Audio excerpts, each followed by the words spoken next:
Ну, честно говоря, Ефремов мне из них больше всех понравился, понимаете.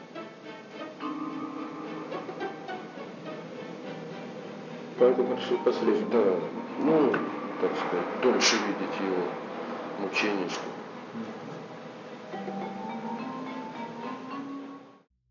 This was one of the most horrific serial killers in Russian and Soviet history.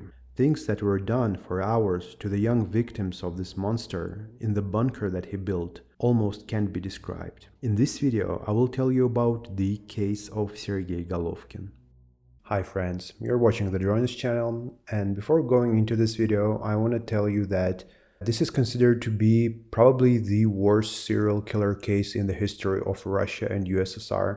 So viewer discretion is advised. As always, if you will find this video interesting, please leave a like at the end. Let's begin. Sergey Golovkin was born in Moscow in November of 1959. His father was an alcoholic, and his mother was a rather domineering woman. There were frequent scandals in the house, which eventually led to the parents' divorce. However, by that time, Golovkin had already grown up. He grew up shy, timid, and aloof. Sergey had no friends, and psychiatrists later noted that he lacked emotional attachment, even to his parents, including his mother, with whom he was closer. From adolescence, Golovkin started having sadistic sexual fantasies. He never felt attracted to women, and later in life, when he was asked by his co-workers about this, he was just simply answering that he still didn't meet the woman of his dreams. But deep inside, he had a disgust towards female gender since childhood. However, Golovkin did not consider himself to be a homosexual either. He expressed the same disgust towards relationships with men as he did towards relationships with females. Weirdly enough, Golovkin always loved animals very much and never even fantasized about causing them pain. Especially he loved horses. In school, he had a passion for biology and engaged in horseback riding at the Central Race Course. After finishing school, Golovkin graduated from the Moscow Agricultural Academy, specializing in horse breeding. Even as he grew older, Sergey remained introverted, clumsy, and avoided any kind of relationship. After completing his studies, Golovkin found employment as a zootechnician at Moscow Horse Plant No. 1.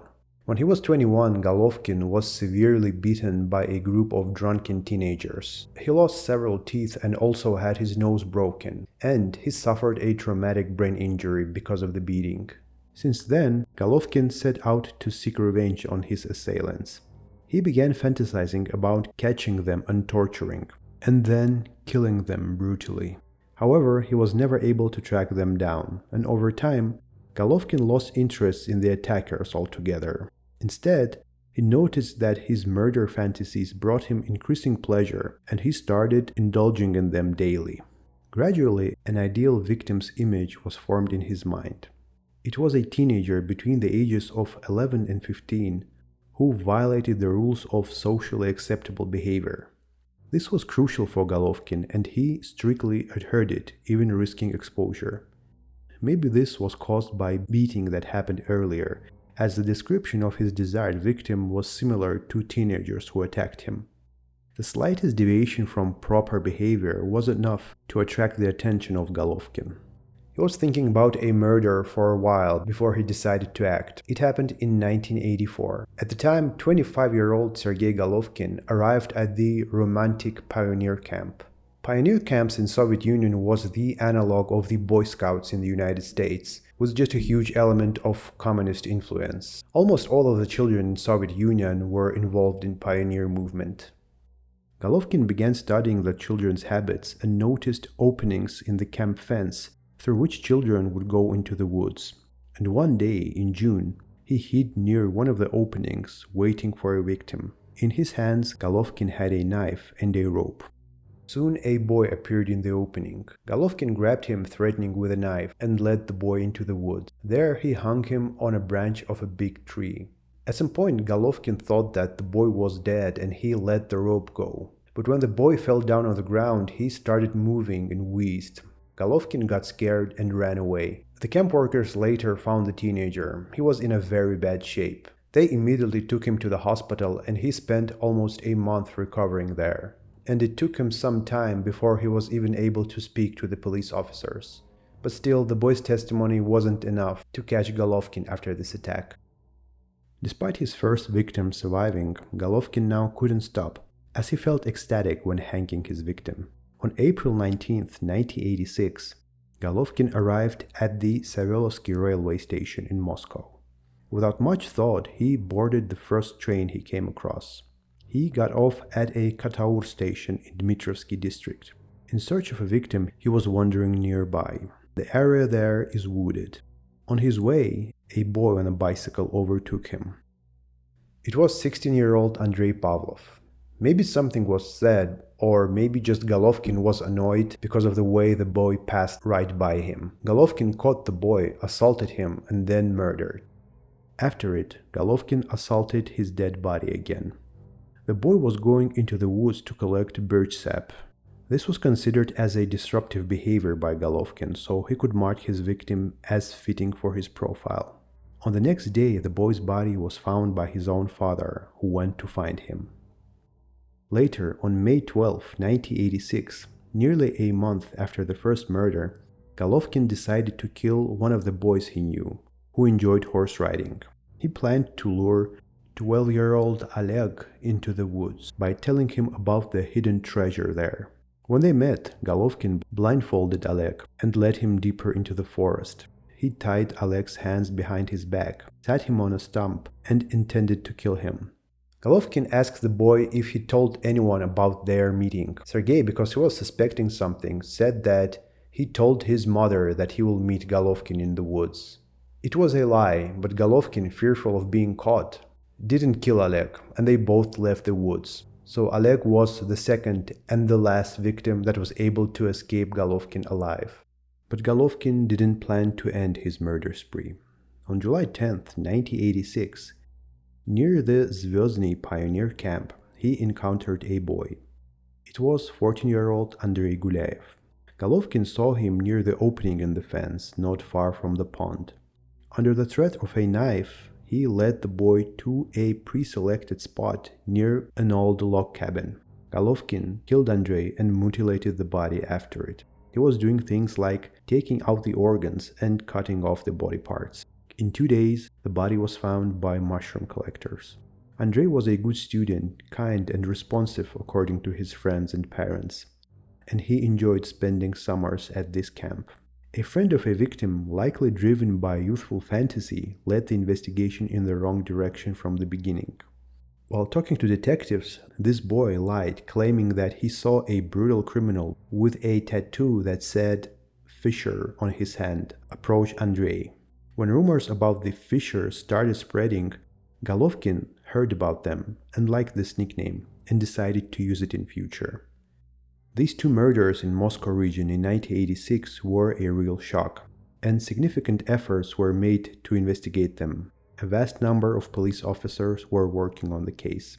The investigation was entrusted to the senior investigator for particularly important cases under the prosecutor's office, Yevgeny Bakin, and the head of the main criminal investigation department, Vladimir Kostarev. However, Golovkin took another break, and it was not possible to track him down at that time. Now he became the most famous serial killer in Soviet Union for a while. Despite having leads, the police still was unable to come close to Golovkin, maybe because of the false lead that friend of the victim gave. Such obvious clue like a tattoo with a name made detectives instantly lose interest in a suspect when they didn't see it. Another witness that was questioned by police told that shortly before the attack on Andrei Gulyaev happened, he had repeatedly seen the same person near the Zvyozny pioneer camp. The first time, the person even tried to stop him when he was riding a bicycle. And a few days before that, when they were swimming in the pond with other teenagers, this man sat on the shore and watched them for a long time. He had a black bag with a strap across his shoulder. The black bag would also become one of the characteristics of the serial killer. Now, after detectives found out what was done to Andrei's body, the investigation concluded that the killer possibly had anatomical knowledge of a human body. The whole Moscow now was talking about the serial killer Fisher. Golovkin became afraid that he might be caught and went into hiding, refraining from any attacks in 1987 and 1988. He started living seemingly normal life while working on a horse plant and having a pretty decent career there. In 1988, following his parents' divorce, Golovkin bought a car and a garage which was located not far from his workplace. After laying low for 2 years, he now decided to use his car to kill. On September 23, 1989, Golovkin decided to abduct and lure one of the boys who was hitchhiking into his garage. That evening he met 10-year-old Sergey, who was trying to catch a car near the bus station in Moscow. Golovkin offered him a ride and took him away. Later, he stopped and, using threats, forced the boy to get into the trunk. Upon arriving inside his garage, he assaulted Sergey and then hanged him. He dismembered the body and buried it in the forest. He took Sergey's wristwatch, leaving a pocket knife with the body. On July 26, 1990, Sergey's remains were discovered, and they were identified based on the knife. In the spring of 1990, in his garage, Golovkin decided to build a cellar. Initially, he planned to use it as a workshop. However, then he had the idea of using the cellar to help him with his crimes, as he made it deep enough with isolation so he could torture his victims there for hours without being heard or found. This took on another level the torture he inflicted upon his victims. On August 11, 1990, Sergey Golovkin noticed 15-year-old Sergei Zakharenkov. Sergei was visiting his grandmother in one of the neighboring villages. Golovkin asked Sergey if he could help him in his garage. Sergey agreed, and Golovkin drove him there and lured him into his cellar, where he tortured Sergey and then hanged. And after the victim was dead, Golovkin proceeded to dismember the body, and then he decided to try human flesh. Cutting a piece of meat from the corpse and frying it with a soldering iron, Golovkin ate it, but he did not like the taste of it. After it, Golovkin buried Sergey's remains in the forest. They were never found. Golovkin just decided to keep Sergey's skull so he could show it to his future victims so they would know what will soon happen to them. On November 6, 1990, Fisher lured 2 boys at once into the basement. It were 14-year-old Alexander and 11-year-old Nikolai. He assaulted his victims for hours while threatening with a knife, and then hanged Nikolai and made Alexander watch it. After it, he did the same with him. Golovkin buried boys' bodies in the forest. He also dismembered them beforehand. 14th of July, 1991, boys' remains were found. Then, 22nd of August, 1999, another victim. Golovkin lured in his garage cellar 13-year-old Nikita Bogdanov, who came to visit his grandmother in one of the neighboring villages. After torturing him, Fisher decided not to hang his victim. He just cut his carotid artery and stabbed his victim in the back. After that, Golovkin cut the skin of the corpse's back and salted it with feed-grade horse salt. The partially decomposed body was found near the horse farm, and the fragments of hair from the previously killed Alexander were found on the salted skin. After the salt was analyzed by the investigators, they found out that this salt was used on the horse farm, and it now became the main lead in the investigation. Almost all of the victims were found in Odintsovo district in Moscow region, where the horse plant number 1 was located. So detectives now suspected that most likely the killer worked there. One of the police officers even managed to get a job at the facility, but they couldn't find any new leads there. Golovkin now started thinking that he can't be catched, and he became more reckless. On the night of April 21, 1992, he killed 14-year-old Sergei Plyukhin. Initially, Golovkin didn't want to kill him because the boy didn't fit the profile of his victims. However, that night, when he was giving Sergei a ride in his car, the boy attempted to rob him. He pulled out a pocket knife and demanded that Golovkin should leave the driver's seat. But Golovkin easily disarmed the boy, and then he offered him to commit a theft together, to which the boy agreed. Then Golovkin lured him into the basement, tortured him for hours, and then, like his other victims, he hanged him.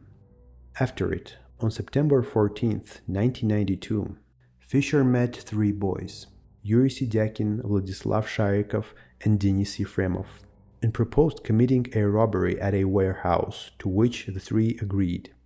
The next day, Golovkin took the children and lured them into his garage. When he was dragging them in the basement, Golovkin told the boys that they will be killed by him, and he said that with them he will have 11 victims. After it, he even told the boys the order in which they will be killed. In the basement, Fisher tortured them for 12 hours. Things that he was doing to them were so horrific that they can't be described.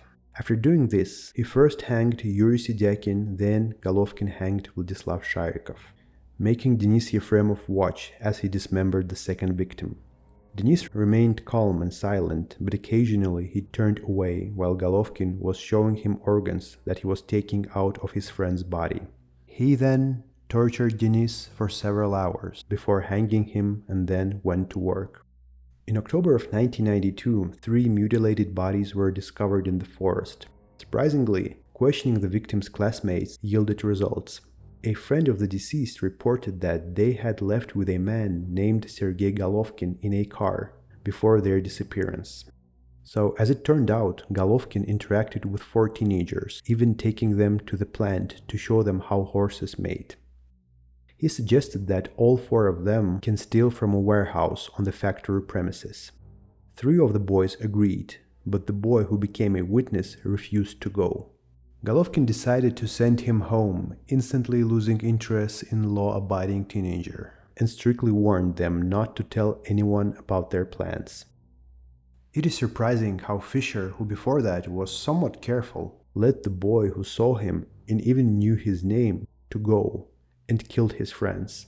After the investigation got the name of their first suspect, they established a surveillance on Golovkin. And after surveilling him for a couple of days, the operative investigators decided to crash their car into Golovkin's car on one of the crossings after they have been following him for a while. After the car crash, they detained him and took to the police station. It was unexpected for Golovkin, but during the interrogation he remained calm and denied guilt. Investigators Kostaryov and Bakin decided to release him and place him under surveillance again. However, the duty police officer Yevgeny Mikhailovich Dorokhov disobeyed the order and put Golovkin in a solitary cell. He spent the night alone, and on the morning of October 20th, Golovkin requested an interrogation and confessed to Kostaryov about the murder of the missing Sergei Plyukhin. Fisher decided to confess to just one murder, fabricating self-defense to avoid being exposed. In October 21st, 1992, Golovkin led the investigators to the burial site of Plyukhin's remains. Around the same time, his garage was searched, and the investigators discovered evidence in the basement. A baby bathtub with burned layers of skin and blood, and clothing and other belongings of the victims. Upon learning about the garage search, Sergey Golovkin confessed to 11 murders of boys aged 10 to 16. He provided detailed information to the investigators about the crime scenes and burial sites. However, the investigators are convinced that he is involved in around 40 murders in Odintsovo district. Remains of only one victim, Zakharenkov, were not found, despite Golovkin himself indicating the location where he buried the teenager's body. But nothing was found at that spot. During the investigation, Fisher remained calm, narrated the murders in a monotone manner, and occasionally he even made jokes on the crime scenes. During the interrogations, Golovkin also told that when he was hanging Vladislav Sharikov, he forced Denis Yefremov to kick the chair from under his feet. He threatened him that if he won't do it, it will be vice versa. So Denis just did it. On June 2, 1993, Golovkin underwent examinations at Serbsky University, where he was declared sane. 19th of October 1994, he was sentenced to execution by shooting. Fisher calmly accepted the death penalty. He hardly even defended himself and didn't even try to pretend to be insane, although his examination revealed signs of schizoid psychopathy. In the mid-90s, Russia began to phase out the death penalty. The Presidential Pardon Commission commuted the sentences of hundreds of death row inmates, replacing execution with the life imprisonment, because soon Russia planned implementing the moratorium on executions. However, Golovkin's crimes were so horrific that no one dared to pardon him. But despite the almost non-existent defense during the trial, Golovkin decided to appeal the death sentence. His appeal was also rejected by the president. Здесь находясь, об этом не думал. И даже старался отгонять такие мысли, если они приходили. Ну что я могу сказать? Попросить прощения, конечно, у тех, кто меня знал. Очень я виноват перед всеми.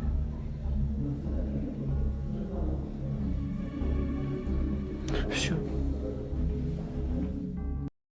On August 2nd, 1996, Sergey Golovkin was executed by shooting in Butyrskaya prison in Moscow. He remains the last known criminal to be executed in Russia.